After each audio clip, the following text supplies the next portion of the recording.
So I want to ask my guest, former Senator Rosa Franklin, to spend some time with our audience and tell us about your life. Thank you very much. It is indeed great to be here. My life, I think I am perhaps older than anyone in this house.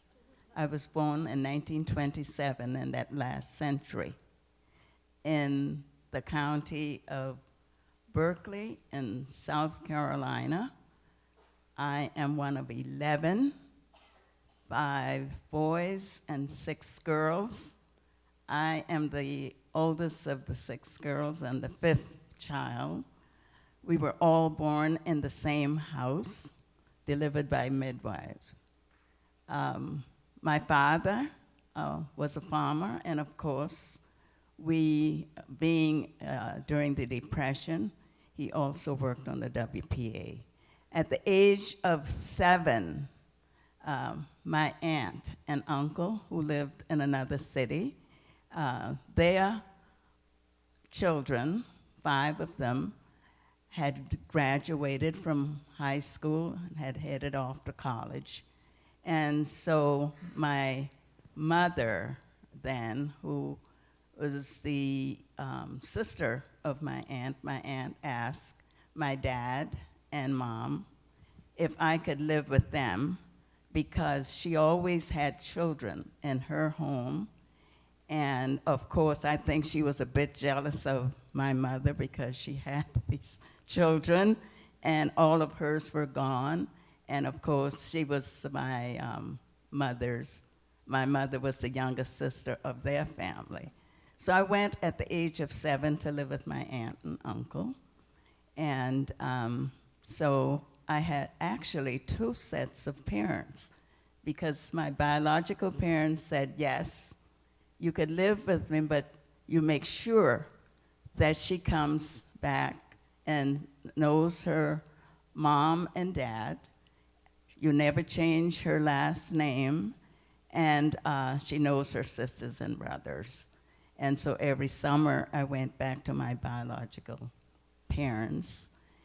My aunt and uncle, as second parents, were great, loving. They were people of faith, of course. If you know anything about the African-American culture, we are very, very strong in our religious faith. And my parents both sets were very, very strong. They were also one that said, you treat everybody fairly, regardless of the color of their skin, and that you choose your friends with whom you would like to associate. They were also one who were quite giving. My aunt, uncle were very giving people. They taught me that before we could really eat, I delivered dinners to people who could not afford it themselves or could not cook for themselves before we sat down to eat. Education was very, very important to them. It was important because it says this was one way that you lift yourself out of poverty. It is one way that if you become educated, it can never be taken away from you. So that was taught to us very, very early. So it was very expectant of us that you attend school, you do well, you respect your neighbors, and if you do anything in school, that I will hear about it before you get home. And of course, I pass that on to my 3 children. If you do anything before you get home, I will know about it. They thought, how do you know? Is there a little bird out there bringing you the message? I said, yeah, I have folks all over town. And that is, of course, what my parents would tell me. And those years were wonderful years, because after my aunt and uncle, I went to live with them at the age of 7, and all of their children were gone. I was really the only child in the house, so I too was very cherished in a very loving and caring home. But I had activities. I had assignments of home, not only my homework, but I had to do my work around the house also before I could go out to play. And of course, my friends, I did all of the things that the guys did. I think back now about getting and squeezing into a tire and being rolled down, or shooting marbles, or climbing trees, or climbing fences. And I remember my aunt would call, and I said, "Yes, ma'am. Where are you?" I would hop over the fence and run into the house. But there was also saying, back in that century, lights hanging on the corner, yes, you may go out, but be home before dark. Be home before the lights go on. And so, as I grew up, living with my aunt and uncle, my second set of parents, and going and seeing my biological parents, I was surrounded. And of course, my grandmother, matriarch of my father's family, surrounded by caring, wonderful family, extended family.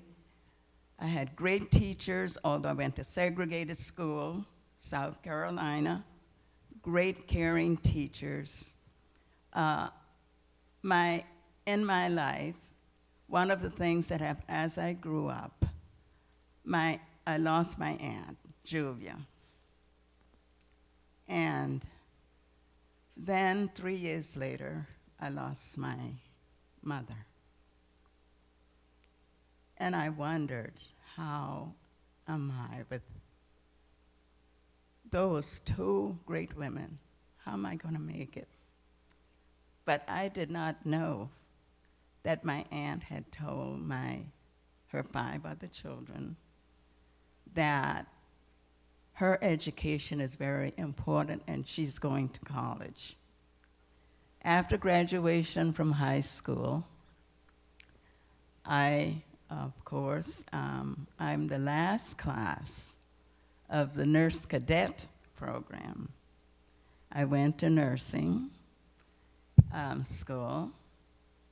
I graduated and I said, I'm leaving South Carolina. I left South Carolina. My first job in my profession as a nurse was at a very large mental institution in Morristown, New Jersey. I met wonderful people, colleagues were there. I was there for about a year and a half, and then I moved on to Brooklyn, New York, where I worked at Jewish hospital, made great friends, and that's when I actually learned about what had really happened to Jewish community during World War II. I actually saw refugees. I worked on the maternity ward. And can you imagine because I was 21, 22, nurse, seeing and learning of what had happened in World War II. And through communications and working, I then, because of my parents and my family, being engaged, telling me to always treat people fairly, love is a great thing, you never speak evil of anyone, you pull out the great qualities. I traveled to Germany. I got married. Traveled to Germany by the way of France. With my high school French, went to Le Havre.